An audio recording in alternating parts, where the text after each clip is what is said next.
안녕하십니까. 자, 2020년 경자년이죠.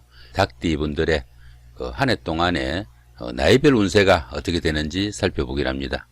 자, 닭띠 분들은 내년 한 해가 기본적으로 침삼재가 있고, 자, 육해살을 기본으로 깔고 있습니다. 닭띠 분들의 성적을 한번 살펴보면은, 닭띠 분들은 정보 수집 능력과 을 내다보는 애질이 있다, 이런 평을 듣기도 하고, 어리가 있고 명석해가지고 영리하면서도 사려심이 좀 깊어가지고 다른 사람들과 친화적이다, 그렇게 보기도 합니다.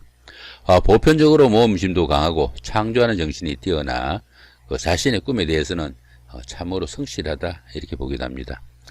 그렇지만 작은 일에도 필요 이상의 생각과 갈등이 생겨가지고 신경과민적인 그런 반응을 보이기도 하고요.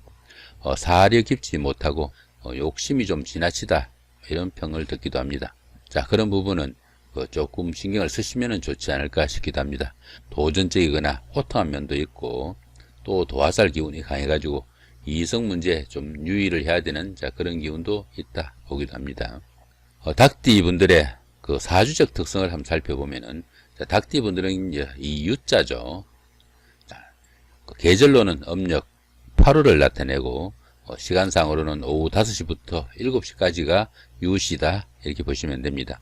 닭띠에 태어난 인물로는 고려 태조인 왕건, 4대 왕인 광종, 조선의 6대 왕인 단종, 7대인 단종의 삼촌이죠, 세조.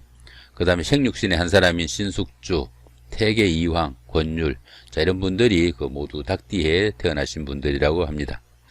자, 닭띠분들은 아까도 말씀드렸지만은 닭띠분들은 기본적으로 육해살이 있습니다. 이 육해살은 흔히 저승사자라고도 불립니다.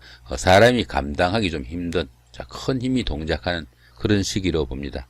큰 기운이 동작하다 보니까 성공을 하면 크게 성공할 수도 있지만 실패를 하면 크게 잘못되기도 할 수 있으니까 상당히 좀 주의를 해야 되는 기운이다 볼 수 있습니다. 이 육해살 기운은 자신의 의지로 어떻게 환경을 바꿀 수 없는 그런 기운이라 가지고 윗사람이나 주변 사람들의 기대해 가지고 일하는 것이 자신한테 도움이 된다 볼 수 있습니다. 육해살 기운이 이렇게 움직일 때는 독자적인 사업은 절대적으로 좀 불리하고, 주변 사람들의 힘을 빌려 가지고 일하면은 오히려 자신의 입지도 다지고 자신의 힘을 키우거나 때로는 권력을 잡기도 한다, 이렇게 보기도 합니다. 육해살 운에는 보편적으로 자신의 주장을 좀 내세우기보다는 겸손을 미덕으로 또 자신을 다소 좀 낮추는 것이 유리하다, 이렇게 보기도 합니다. 이 육해살 운에는 독자적으로 어떤 일을 하기보다는 통상 2인자나 3인자적 위치에서 조언을 하는 그런 위치가 가장 적절한 운기가 될 수 있습니다. 이 육해살 운에는 만성질환 등으로 건강상의 문제도 조금 있을 수 있으니까 그 문제도 신경을 쓰셔야 합니다. 자, 그 다음에 보시면은 닭띠 분들은 내년 한 해가 침삼재에 속합니다. 삼재의 두 번째 해죠. 이 침삼재는 삼재의 중간이 되는 해로 띠가 왕지인 자오묘유죠. 자, 자오묘유. 자오묘유면은 어떻습니까? 쥐띠, 그 다음에 말띠, 그 다음에 토끼띠, 그 다음 닭띠. 자, 이런 분들이 왕지에 속합니다. 자, 띠가 이렇게 쥐띠, 말띠, 그 다음에 토끼띠, 닭띠인, 자, 이런 분들 같은 경우에 삼재가 왔을 때 이 침삼재에서 가장 조금 힘들다, 이렇게 보기도 하니까, 자, 닭띠 분들이 내년 경자년에 해당됩니다. 조금 주의를 하시는 것이 좋지 않을까 싶기도 합니다. 이렇게 삼재가 들 때, 이럴 때는 보편적으로 좀 언행에 좀 주의하시고 행동도 좀 조심을 해야 된다, 이렇게 보기도 합니다. 자, 이렇게 닭띠 해에는 문서를 취득하거나 사업을 확장하는 것은 조금 좋지 못하다, 이렇게 보기도 하고, 결혼이나 이사 이런 것들도 가급적 좀 피하는 것이 좋다, 이렇게 보기도 합니다. 자, 참고하시면 좋겠죠. 자, 이번에는 닭띠 분들의 나이별 운세가 어떻게 되는지 살펴보기로 합니다. 자, 4세, 64세 되시는 분들 정유년에 태어나셨고 적색닭에 해당하십니다. 정제와 병관이시니까 가까운 사람들이 좀 힘들어 가지고 자신한테 여파가 미치는 경우가 생기기 쉽고, 또 자식으로 인한 지출이나 아니면은 고민이 좀 생길 수 있는 그런 시기가 되기도 한다, 이렇게 보시면 되겠습니다. 뜻밖의 손재수도 생기고 후배나 아랫사람의 일로 지출이 생기든가 아니면 걱정거리가 생길 수 있는 그런 운세가 되기 쉬우니까 조금 신경을 쓰셔야 된다 볼 수 있습니다. 여자분들 같은 경우에는 남자 문제로 고민을 하거나 현혹되는 그런 시기도 있을 수 있으니까 더더욱 좀 조심을 해야 된다 볼 수 있겠죠.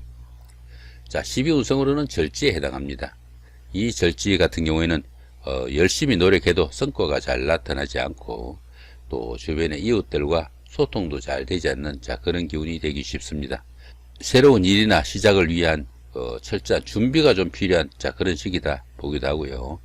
다른 사람들로부터 자기 것을 다소 지켜야 하는 그런 기운이 되기도 합니다. 자, 전체적인 운세는 평운에 속합니다. 자, 16세, 76세 되시는 분들 을유년에 태어나셨고 청색닭에 해당하시네요. 정관과 편인이시니까 다른 사람들에게 도움을 주고도 오히려 좋지 못한 소리를 듣거나 화를 입을 수 있는 그런 기운이 되기도 하고요. 또 여자분들 같은 경우에는 고부간의 갈등도 좀 주의해야 되는 그런 시기다 볼 수 있습니다.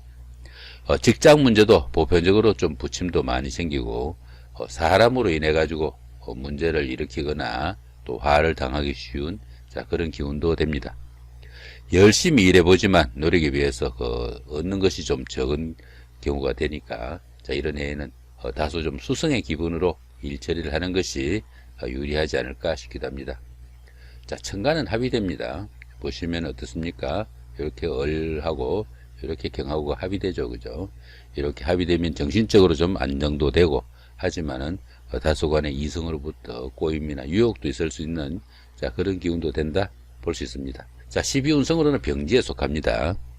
이 병지 같은 경우에는 외부 활동이 다소 좀 둔화되기 쉽고 주변 사람들이 쇠약해지기 쉬운 그런 시기라 가지고 그로 인한 고민도 생길 수 있는 기운이다 볼 수 있습니다.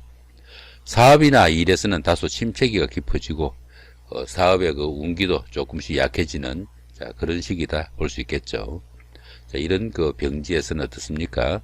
보편적으로 정신적인 활동이나 교육, 철학, 종교적인 일 이런 것들을 추진하거나 그런 일을 심취하기 쉬운 기운이다 볼 수도 있습니다.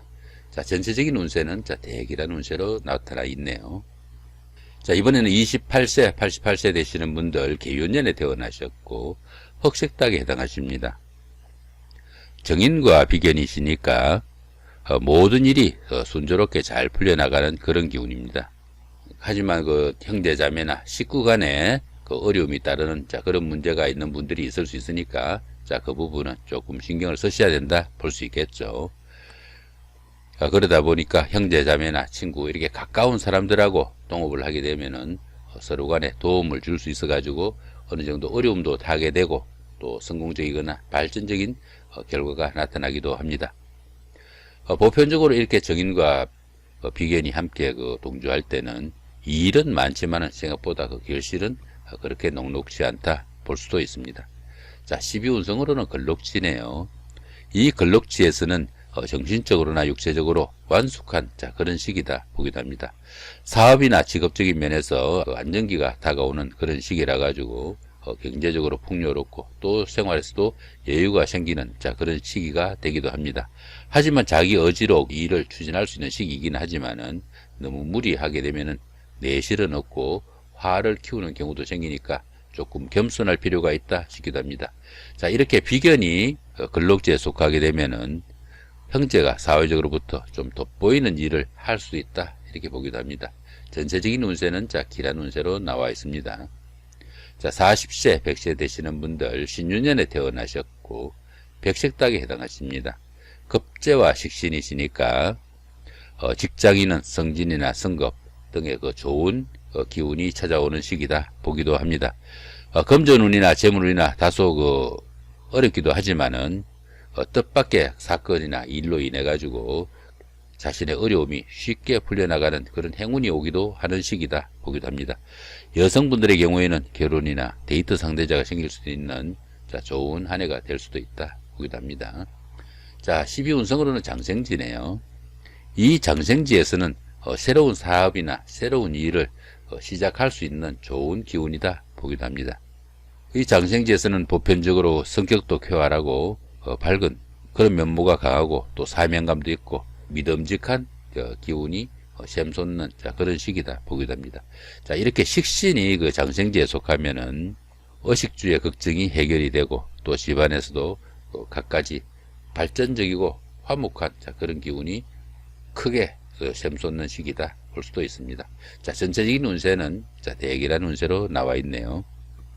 자, 이번에는 52세 되시는 분들, 자, 기운년에 태어나셨고 황색닭에 해당하십니다. 상관과 편재시니까 뜻밖의 이익도 발생할 수 있지만은 그 이익으로 인해 가지고 오히려 문제가 생길 수 있는 기운도 된다 볼 수 있습니다. 다소 정신적인 스트레스가 심할 수 있는 그런 시기가 되기도 하고 또 이성 문제로 인해 가지고 고민도 깊어지는 시기니까 그런 문제는 좀 주의를 해야 된다 볼 수도 있습니다. 동업이나 함께 일을 추진하게 되면은 그 이익이 자신한테 오지는 않고 상대편한테만 가는 그런 경우도 생기니까 자, 이런 기운에서는 동업은 별로 권장할 만하지 못하다 이렇게 보기도 합니다. 그러나 그 일반적인 금전운과 재물운은 좋은 편이라 가지고 가족 간이나 아니면 식구들 간에는 상당히 화목한 기운이 된다 볼 수도 있습니다. 자, 12운성으로는 절지에 해당하네요. 이 절지 같은 경우에는 보편적으로 좀 열심히 노력해도 성과가 잘 나타나지 않고 또 주변의 이웃들과도 소통도 잘 되지 않는 그런 기운으로 보기도 합니다. 새로운 일이나 새로운 시작을 위한 준비를 위한 단계로 다른 사람들로부터 또 다소간에 자신의 것을 지켜야 되는 그런 기운이 되기도 합니다. 자, 전체적인 운세는 길로 나와 있네요. 자, 이렇게 오늘은 닭띠 분들의 2020년 경자년이죠. 한 해 동안에 나이별 운세가 어떻게 되는지 살펴봤습니다. 보편적으로 괜찮은 운세다 볼 수 있겠죠. 자, 좋은 한 해 만드시기 바랍니다. 예, 감사합니다.